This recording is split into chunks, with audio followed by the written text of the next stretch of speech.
So Emmanuel Levinas famously said that the moment we see our face in the face of the other, that's the instant that we're human, that we need the other to be human. So it's very different than notions of tolerance. So there's a notion of humility and respect that not only that we afford the other, but we need to do it for us to be human, for us to gain wisdom.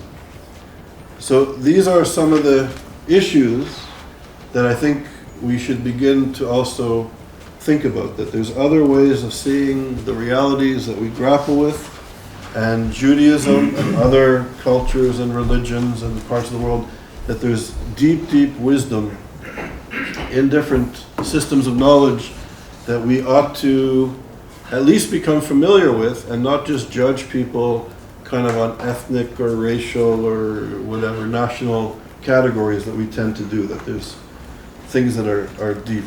So important that in a short period of time we will be able to hear about different phases of anti-Semitism and then try to integrate it in your work. So I hope you'll have a very successful seminar. I personally am going to join you like in 48 hours or something like this, and have a very good seminar. Thank you, everybody. The willingness to move forward and engage with other students, with other professors, with other organizations, in creating, a platform where we will promote the coexistence, acceptance, respect, and counter hate, regardless of the source of the hate or the audience that are targeted. I built a family after the war. I have 3 children, 7 grandchildren, and I know that the Germans didn't want me to live, but I am alive.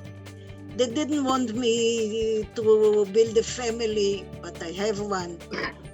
They didn't want me to have children. I have 3 of them.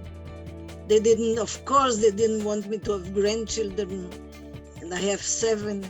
And this is my victory against the Nazis. Anti-Semitic attitudes date back to ancient times. In much of Europe, the Middle East, and North Africa, Jewish people were denied citizenships and forced to live in ghettos as second-class citizens and as dhimmis.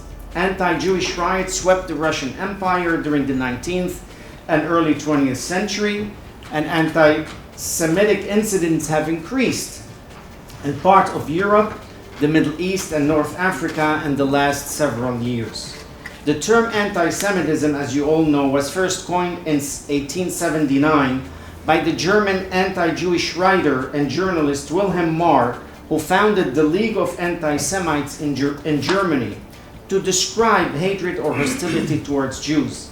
The term was to refer specifically to scientific rather than religious opposition to Jews. His use of the term anti-Semitism is not to decry it, but it is to promulgate it.